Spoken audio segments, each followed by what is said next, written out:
This call is now being recorded. Now though.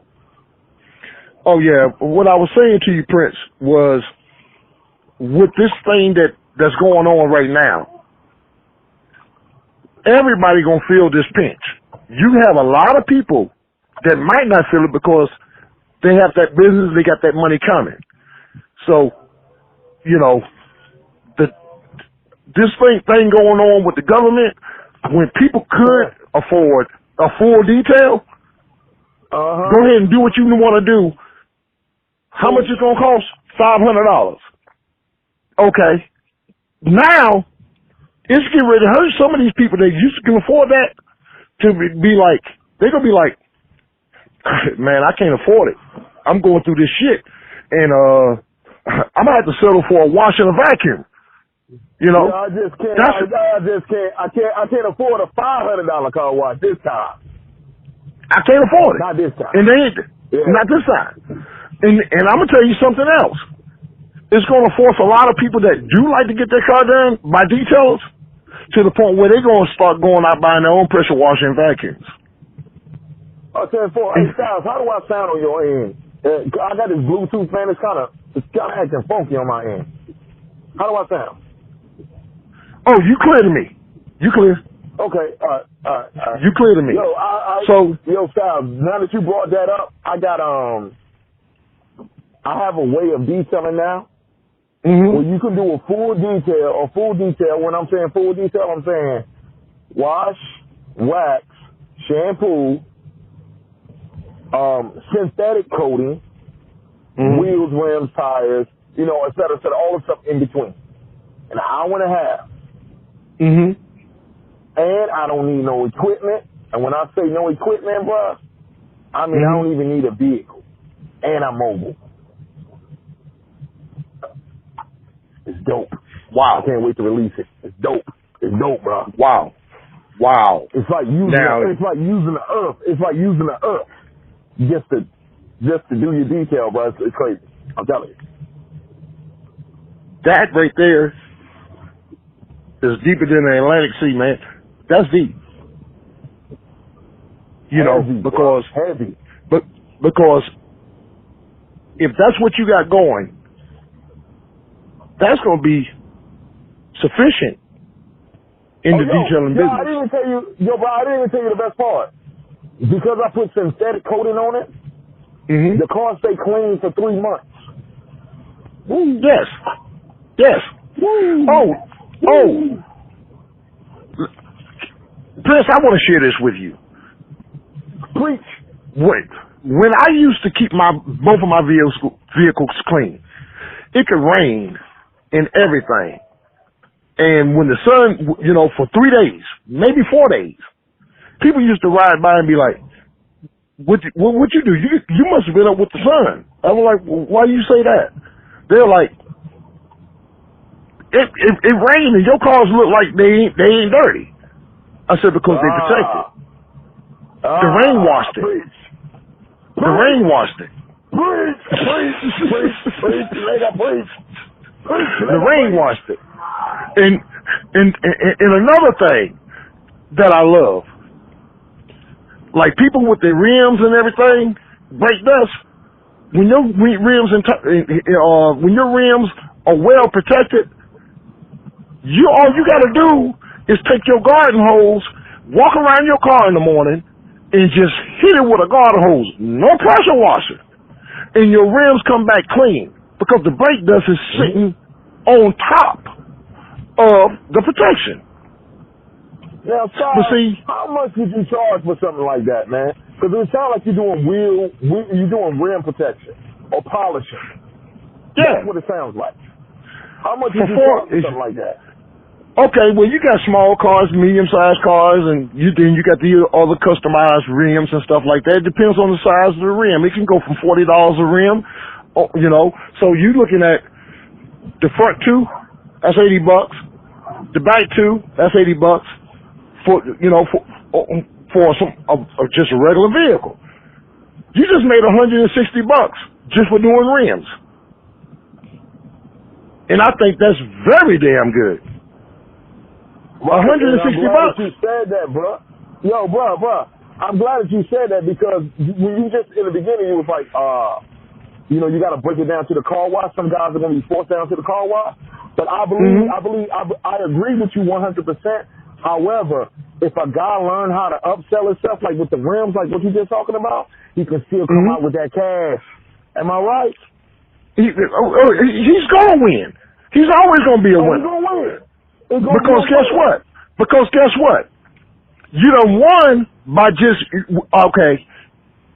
All right, you go out and you detail a vehicle. But you detail it to the point where you want this guy to come back in the next week or two. This guy, a week or two, something can come up in his family. He can't afford to come to you. But I tell people, pay me once good, and you can maintain it your damn self. But if you got a lazy ass that got the money and they like the way you work, they gonna come. But in the meantime, but in the meantime, I got somebody for everybody, man. I agree. Amen. So amen. Yeah. And so my thing is, if you gonna keep coming to me, the first time I do your vehicle, I'm gonna do it right.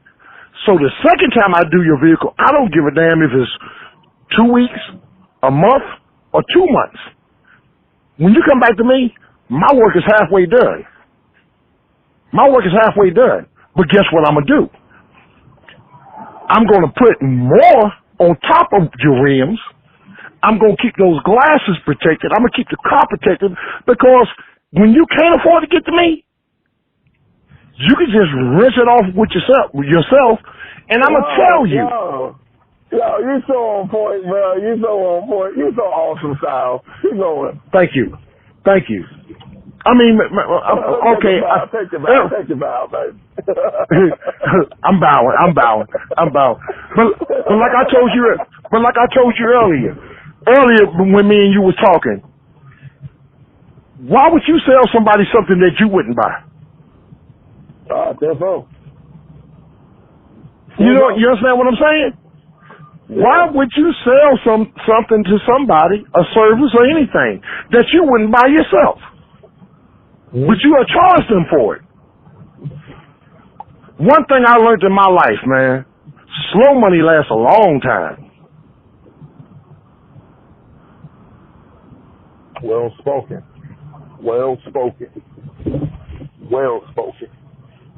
But when you make fast money, you think, oh man, I did this week, I did this week, then you add it up at the end of the month. Man, I did this. Woo! I'm off to the races. Motherfucker, next month you might not make a quarter. Yo, that's what I try and get people to understand. I try to get people to understand that so it makes perfect sense to start your auto detailing business in the summer. I understand that. But you ain't gotta survive the summer. You gotta survive the winter. That's it. That's the reason why. That's the reason why I say, okay, your summer you look good, but guess winter is coming. All right, winter is coming. But if you, like I said in one of my videos, just like a squirrel, when a squirrel is out here, you don't think that motherfucker ain't putting his nuts up, cause he know. Got that right. We can really have a drought. Right. You can say that joker's stupid, whatever. That joker's going. All you see my man doing all day long is hustling. That is a great analogy. That's a great analogy. A squirrel put his nuts up. But look. The squirrels is getting nuts, right? And then he's chasing the female squirrel. That's the only thing you see him doing. That's all he do. That's all he doing. He's providing for his family when other motherfuckers, dumbasses, ain't thinking about, winter's coming. Put your nuts up, man. You gotta live. If that's your living, pay your bills, but don't blow your money. So when these winter months come, if you're in one of those environmental places that you get a lot of rain, a lot of snow, whatever the case may be, you're gonna be okay. You gotta pace yourself. That's why I take my hat off to the detailers that detail on the side, but they got a 9 to 5. Yo, one the detailers they got a Muhammad Ali. Go ahead. The detailers they got a 9 to 5. That will pay their bills and do what they want to do. But when you detail a car, that's bonus. That's your motherfucking damn nest egg. That's your nest egg. I like that. You just helped somebody right there, bro. You just I hope somebody. I did. I've been saying it for years, but ain't nobody listening. Man, what's wrong with them? It's like, what's wrong with them? Put it this way, man, like I said, people hate things they don't understand. Because if they understood it, they'd be like, man, why should I hate on that? He telling the truth. But see, when you tell the truth and they don't understand it, they hate you. You know? People hate what they don't understand. Yeah. Don't be one of them. You know? Closed mouths don't get fed, bruh. Closed mouths don't get fed. So all you gotta do is open your ears and keep your mouth shut. You might learn something. From somebody. You know? Mm-hmm. But people say, man, I'm out here and I'm hungry. Okay, you hungry. But damn, why are you going to a buffet and eating every damn thing in one day are you gonna go to a buffet every day? Every day? Oh, man, you gotta stack up, man, because every day is not gonna be a sunny day. But guess what? It can rain all week, all month. Guess what? All of my freezers are full. Because that's what I call putting your nuts up. So if it rain all week, don't go to the grocery store and buy a bag of this and a bag of that. Motherfucking fill up a grocery cart. Fill your freezers up. Get all the things that your kids want. Act like it is this is the thing. This is good. This is a good analogy right here.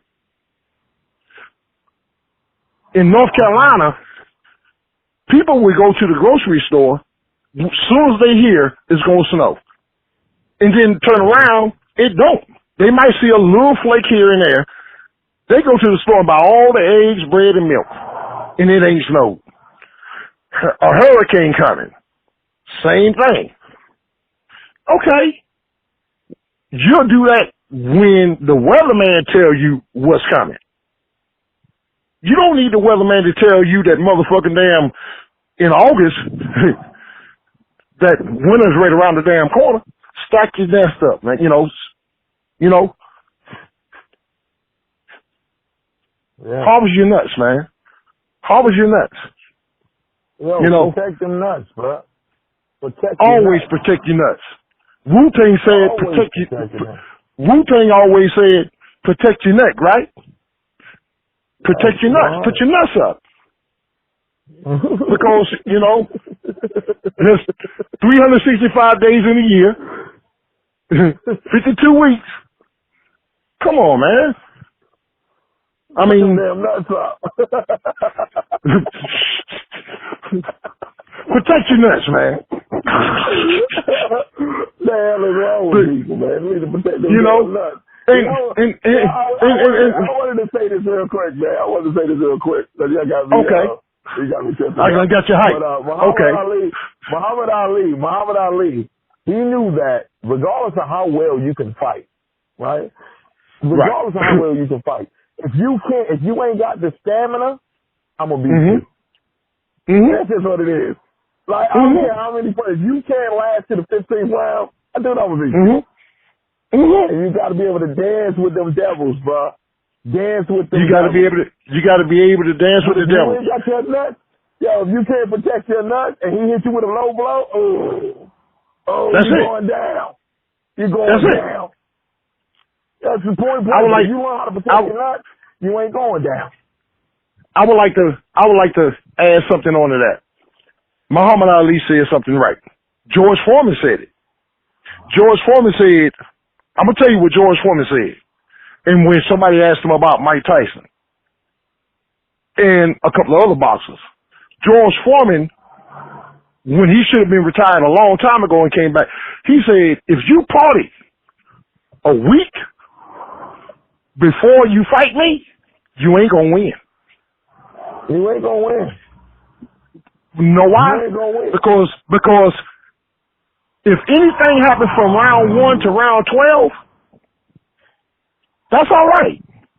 If anything happened, but it ain't gonna happen to him. Know why? Because he done trained to go 12 rounds when you were training to go 6. Whoa, preach.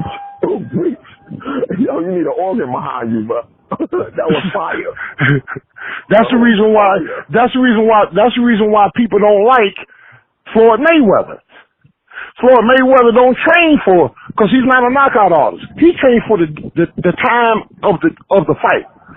12 rounds. Whatever happened in between, it just happened. But if you're not able to go the distance, you don't want to get in the ring with these guys because they look for the distance.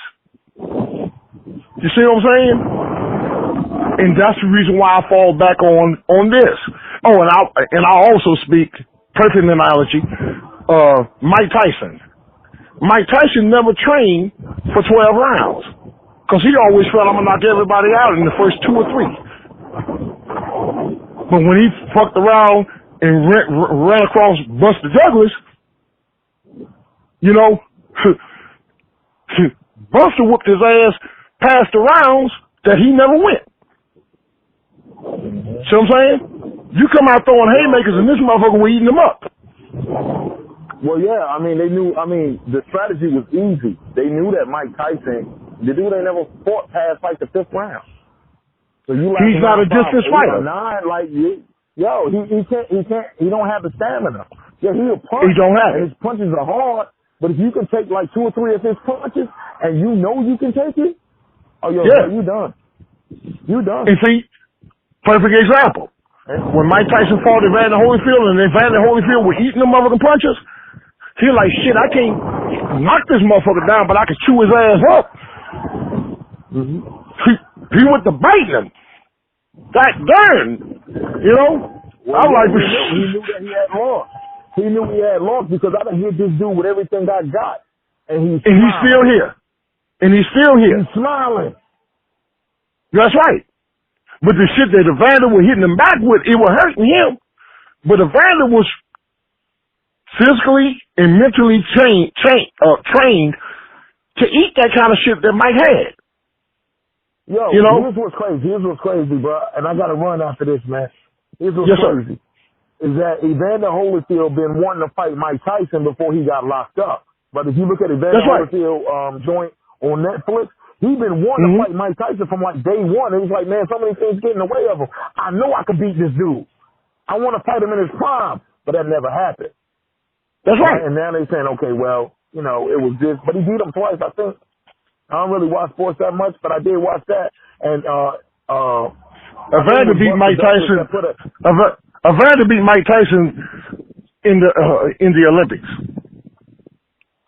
When they both were young.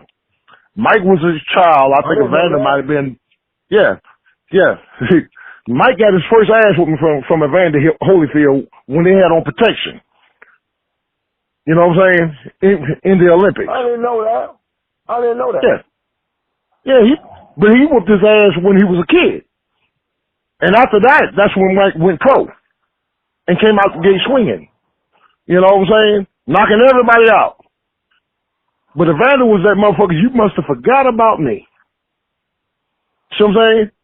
Why you think motherfucker damn Floyd Mayweather kept fucking with damn Manny Pacquiao? He knew Manny could go the distance. You know what I'm saying? But he was scared. So he drug it out. Now your ass done got older. Manny done got older. But you know, people look at the strategy. It was about the money with Floyd. It wasn't about the money with Floyd. I mean, it wasn't about the money with Pacquiao. Floyd was asking for too much shit, dragging out time because he was getting older and all this stuff. So when they did fight, Manny like, win or lose, the money is good enough for me. Because, you know, if Manny would have fought somebody else, he wouldn't have even made that much money. Fire. Hey, Styles, I gotta call you back, brother. I gotta run. All right. All right, brother. Love talking to you. All back, man. Hey,